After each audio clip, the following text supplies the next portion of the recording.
Okay. Oh. Good morning, judges. My paper in my thesis is how the Your Truth movement is one of the reasons why the Western evangelical churches are not right. So, in a world where truth is being redefined left and right, and being interpreted differently for every situation, it is almost impossible to define truth without someone saying, I define truth as whatever feels right to me. The thesis for this paper is as follows. The Your Truth theory is one of the reasons why the Western evangelical churches are not thriving. To figure out what truth is being used as false doctrine in the churches, defining the different kinds of truth is crucial. God is the absolute and only truth. The churches have not done a good job of teaching it. Instead, they have allowed relative truth, or your truth, to poison their communities.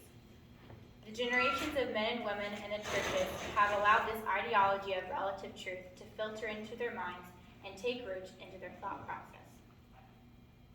Western evangelical churches have seen many generations, especially Gen Z, affected heavily by this theory. The reason why this thesis is so important and needs to be discussed is that as Christians we are called to be involved with other members of the body of Christ and to follow God's teachings. Seeing other church bodies suffer because they are incorporating false doctrine into their communities is harmful and needs to be stopped. God is the absolute truth and authority. Who are we to think that we should be governing and directing our own lives? As Christians, we are called to be separate from the world and not indoctrinate ourselves with toxic and misleading theologies. We should not be bringing relative truth into our churches and preaching about how it's okay for someone to have their own rules by which they live by. Instead, churches should be encouraging people to turn to the Lord for help and to not lean on their own understanding.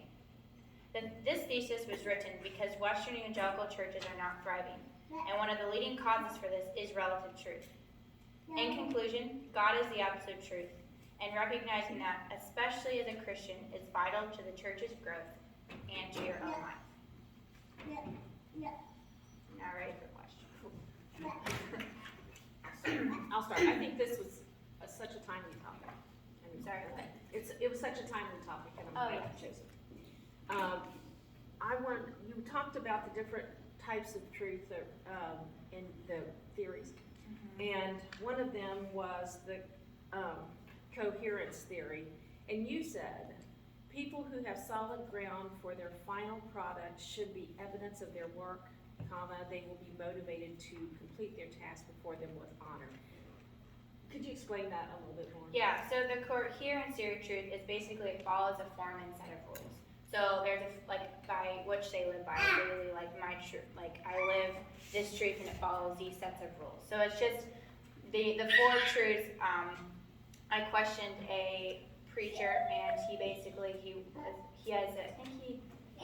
took philosophy classes, and he basically sent me this list of these different four truths that he had studied, and one of them was it the coherence that you're talking about? Well, it basically means it follows a form or set of rules, so their daily lives of which they live by. Basically, it's like that mundane kind of truth or rules kind of dictating their life sort of thing is basically what it is. So how does that motivate them in their work?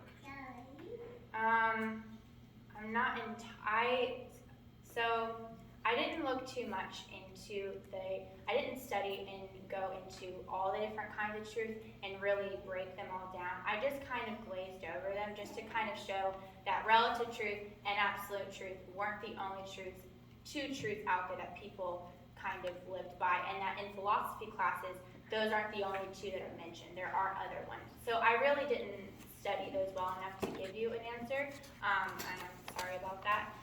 But I just kind of mentioned them as here are some other things that people have lived through, but I didn't just dive heavily into them. So.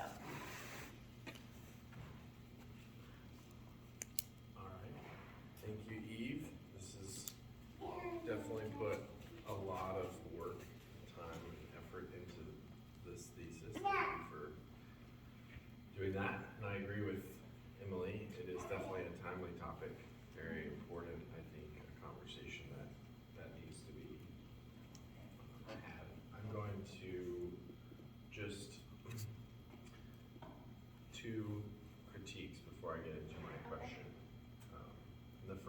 very, very simple. Your name is not on the paper at all, so I couldn't pick this paper up and know that you wrote it. Okay. That's an important thing just to have on there, just very simple. The other thing would be that there's about 9 pages of quotes in this 17-page paper, which means more than half of it, about 55-60% is quotes. And I think I would just want to hear a little more from you, Okay. just as far as your thoughts, backing up your thoughts with the proof of points from other people's Sure. opinions, because it is your opinion as was stated, and it almost feels like it's your commentary on other people's opinions. Does that make sense? Sure. Having said that, again, I do think just the interviews that you did and the work that you put in is extraordinary, and there's clearly a lot in here that's really good. I'm going to move now to question. Your thesis is that Western churches are not thriving given the Your Truth movement, essentially, summed up in my own words.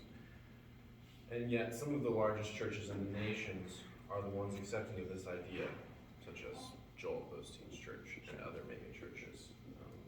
Would you please expound and refute the idea that, like, the opposite, that most of the churches that are large, that are thriving, are accepting of this Your Truth movement? So, I think we need to look at it from perspective of not just bringing in masses, but like what is the actual, when you go inside a church, I mean, you're there to see how many people are there, but you're mainly there to see what theologies and what the church really believes.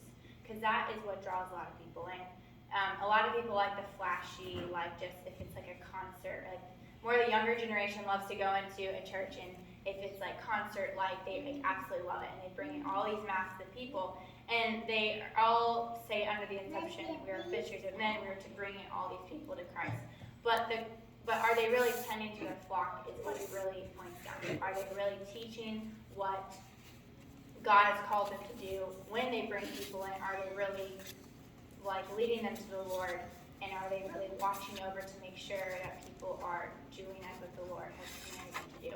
So I would say they're thriving in the sense of they're bringing in all those masses of people, but when you really go into the church itself and see what are they preaching, what are their core values, are all their members really following the Lord to what He's called us to do? I think that's where you run into some of these issues, is that you have a lot of people that go to church, but they have all these major, like some of them are like lesbians or gays leading youth group or like Bible studies, and you're like, that's not okay. But it's such a big church that they don't even know that that's happening.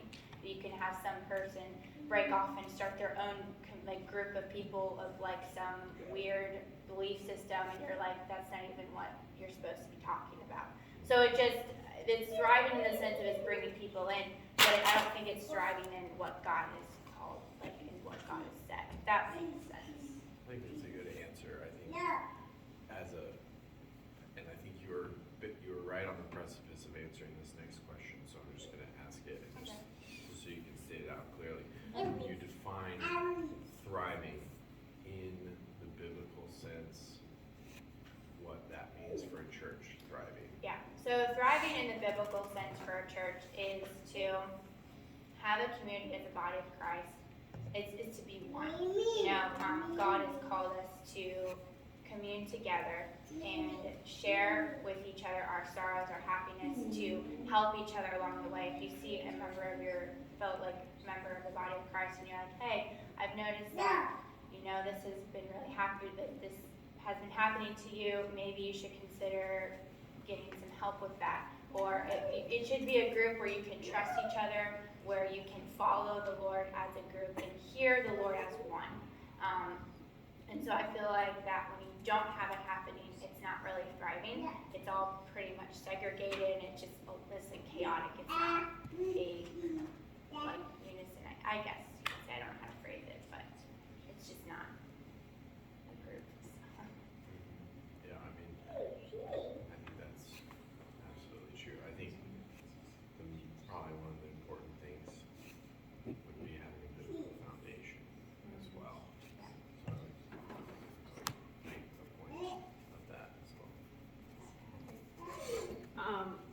So I'm turning to a pragmatic kind of question. Okay. So how are we gonna apply this in real life? Knowing that so many of your peers, I should put my glasses on. Knowing that so many of your peers do not believe in absolute truth, how do you think you might be able to share the truth with them? Could you maybe rephrase that? I'm sorry. Just like So you're talking to a kid at Northern, and they're following their truth. How do you try to tell them that they need to abandon their truth, and how would you? Yeah, I mean, I would say that first of all, the main thing I point out with when I'm talking about relative truth is that it's really hypocritical, and it's really like every moment it changes. So one point you're sitting there and you eat a cookie and you're like, oh, this cookie is for me, or you take it or something like that, and then another kid comes along and you say, all these cookies are for me. Another kid comes and tries to take it. I'm sorry, I'm getting all flustered and I'm trying to make a scenario and I can't think of it. Basically, it changes every situation. It changes. So you can say, this is my truth today, and then you wake up the next day and it's completely different. It's the same situation, but your opinion has changed. It's not a consistent truth. It's not a consistent thing. So I would say that everyone loves consistency. Everyone likes a solid foundation. But I don't think people really know where to look for that. And God is solid. He is consistent. And so I would say that when I'm talking to someone, I would say that He loves you, and that is never going to change, because everyone wants to be loved. But if you were to say God has relative truth, and His love for you changes depending on what you do, and He's always hypocritical about that, that's not consistent, that's not solid. And so I would say that God is the absolute truth. He's always going to be consistent with you and how He feels about you. He's never going to change His values. And His laws and rules never change. It's not this hypocritical, depending on the day, depending on the mood, depending on what you do. And so I would probably phrase it like that, because I think that comforts a lot of people, honestly. And I think it makes people feel like that, they really are loved. So I would probably say that to someone about God and absolute truth. So. That's good. That's important and good. I mean, the relative truth movement will lead to the destruction of any society. In just that point that you wake up the next morning and everything's different. Imagine that being in the working environment or in the school environment. It's just like, exactly. Methods. How can you wake up the next day and everything is different because you believed it into existence. Well, you're also seeing it with this whole gender thing. It's like, I believe I'm a woman. It's like, no, you're not. Or I believe I'm a man, and you're like, no, you're not. But according to their truth, they are. And so they can destroy your life. Even at such a young age, you have 12-year-olds wanting to transition because in their truth they are the opposite sex, but in reality they're not. And so it shifts so drastically in their thought process. There's no structure or foundation to their belief. It's just whatever feels right at the moment is what I'm going to do. And you're just kind of like, this is too chaotic. So. What if you were to pull out one thing from your thesis, one thing from the whole paper, and say, and I just want everyone in this room to really grab onto this one piece of information, this either a quote or something that you said or your point that's just, what would that be? I would say, sorry, I'm looking for it.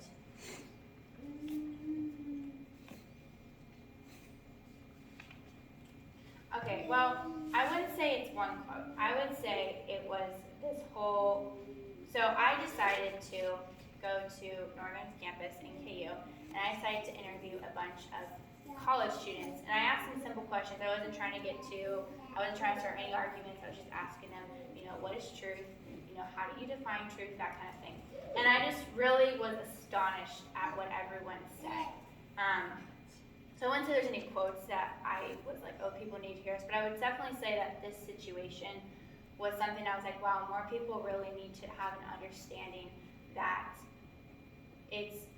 our today's culture, people don't really think critically and like really process. Like people never give it a thought. So, like when I asked them this, I asked one girl, what is truth? And she kind of stared at me for 2 minutes and she was like, I'm sorry, I never thought about that before.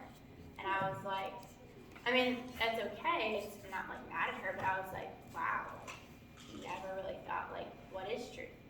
What is reality? That kind of thing.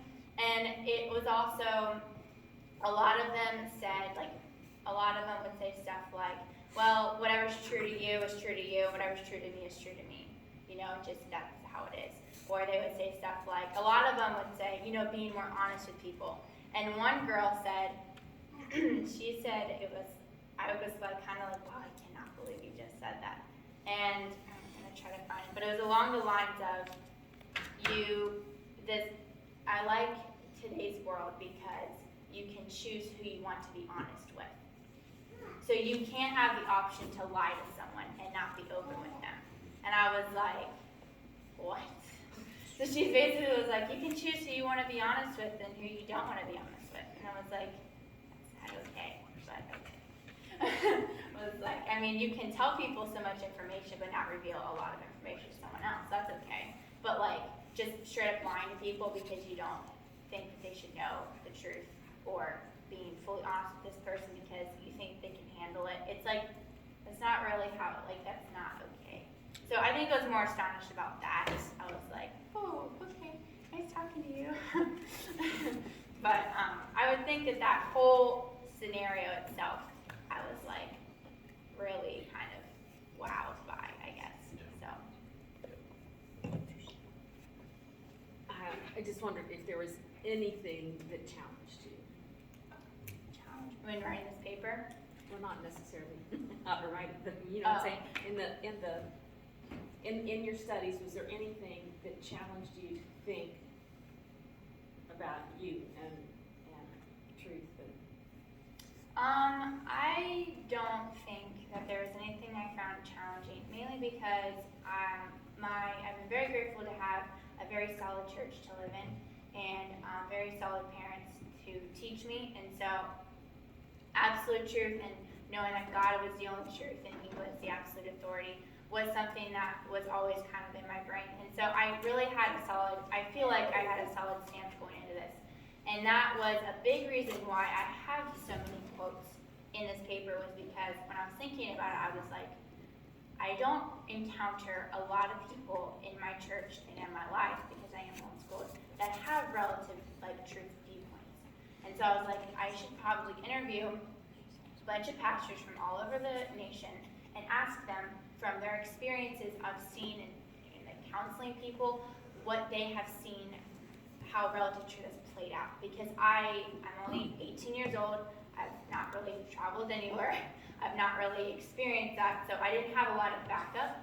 So if I would not have so I think the challenging thing for me was basically branching out and finding information about relative truth, because I found stuff online, but I was like, I really kind of want more information given to me by people who are very experienced, and I know it's good information. So I think that was the most challenging thing, was just kind of branching out and finding it, I guess. But yeah. That's all I had. You've got time. If you have more questions, that's fine. Most of the rest of my questions are regarding just expounding slightly on some of the text on page 10, in the second paragraph. One of your sentences, in social media is the major culprit to be blamed for. And I think what you're trying to say is, well, what are you trying to say? So I wanted to show how Gen Z, which is my generation, how relative truth is really affecting them. And with social media and how it's quickly and rapidly growing, things are spread all over, different theologies, different ideas. And so I was showing that social media has really input different theologies and different ideologies into people's heads. And relative truth is a big part of it, because you have people online there, again, talking about like coming out saying, this is my truth, this is who I am, this is what's going on in my life, and you have kids watching that and are on their phones all the time seeing that. And so social media plays a huge part in that, of damaging the younger generation's thinking and changing it so quickly, because things can become famous overnight, can become famous within a day, and you have millions of people viewing it all at once, all the time, and so it's just rapidly just changing. And so I would say that social media has played a huge part in like furthering your truth, and promoting it and putting it on a pedestal, because people love that right now. Relative truth is such a big thing. Like, follow your own dreams, do what you want, no one's your boss, you're your own authority, and that's all relative truth, just phrased differently. That's all pragmatic truth phrased differently. So I would say that social media plays a massive part in that. So, yeah. On page 12, your first paragraph, you start off saying, when you become a Christian, truth and understanding that your life is sinful is a hard journey to change and walk through. Could you expound on that? Sorry, I'm just trying to find where that is. You said on page 12. Page 12. It's 11 on the first draft. Oh, Have a new draft. okay. Yeah. So, I think I kind of wrote this from the perspective of, like, let's say you're not a Christian and you become a Christian, learning about truth and fully relying on the Lord it's hard. And as humans in our sinful nature, we tend to do that. Like, even if you've been a Christian all your life. So I would say understanding that your life is sinful and it is hard, but the Lord is going to be your constant rock, your constant foundation is going to be there, and He has laws in the Bible that He said that you are to follow. He has in the Psalms and the Proverbs, He has comforting words of wisdom. So it's all things that surround God being truth and to not lean on your understanding. So I would say as a Christian, in our sinful nature, it is hard to turn to the Lord every time and fully rely on Him. So I would say that that's kind of what I was talking about. Okay. And how does that exactly tie into the relative truth? Well, to not lean on your own understanding, to not lean on what, in this situation, in my opinion, what I would do is this. I believe in my truth, I would follow this law, but God saying, no, don't do that. What I'm talking about is in the Bible, it's clearly written here. You need to, maybe get some counsel or get some help on that and hear the Lord and pray about it, rather than just making drastic decisions based on how you feel at the moment and in your opinion and your truth, this is what I'm going to do. So So a big conclusion then to draw from that statement would be that this topic really has a lot to do with a person's identity. sure, yeah. Can you explain how that might fit into Person's identity. the relative versus absolute truth? That's a big question. Yeah, so I would say when you're, how am I phrase this? This is a big question. If you were to take two people and put them in a room, and one of them is a person who believes that he is a girl, and you have another person who's a Christian that's grown up in the church all their life and has a solid foundation of who they are, and they know who they are in the Lord. One of them does not. They both have identities, obviously. One of them clearly does not know their identity, and the other one knows their identity. And I would think that relative truth and absolute truth play a big part in that. Because relative truth, again, it's hypocritical, it changes all the time. The their person's viewpoint and their identity is going to shift all the time in what they think is valid versus what they don't think is valid. Whereas a person who's grown up in the church, who does have a solid foundation in the Lord, knows who they are, and they follow the Lord, they have a more solid understanding that they've been created in the image of God. God loves them very much, and they follow God's teachings and God's laws. I think that their personal identity, when you become a Christian, your identity in the Lord grows as, just also in general, you grow in the Lord.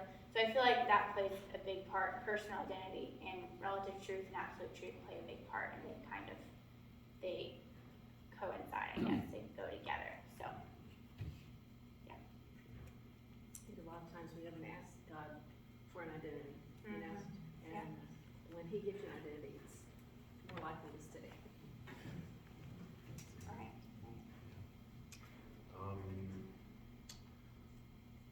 On page 13, in the second paragraph, it says the millennial generation will not be classified as a young generation or an old generation, but rather as a transition generation, meaning that they are transitioning their beliefs into Gen Z, but are not defining generation of any sort of religion. Could you explain that? Mm-hmm. Yeah, so the millennial generation, I kind of found that there's some generations have a big shift that happens in their culture or movement that the whole generation does together. And I feel like that millennial generation is just kind of in the middle, and they have been affected by both sides, I think it was Gen X, and then it's Gen X, millennial, and then Gen Z. And I feel like they're kind of in the middle, and they're just kind of a transitioning because technology was transitioning, everything was kind of coming out, and I don't really know how to phrase it, but technology was coming out and it was advancing, but it wasn't fully there. So I feel like that I kind of put them at the very end of the paper after the proof of Gen Z, because they didn't have a huge effect, but they also were a stepping stone for Generation Z. Obviously, they were parents of ours. So that's where I just kind of put them at the end, because I didn't want to forget about them, because they were an important generation, but they really didn't have a massive impact. So. Which generation was that? I'm sorry. Millennial, so people in their 30s kind of a thing. Closing? Do you think she did, or if you have any other questions, or?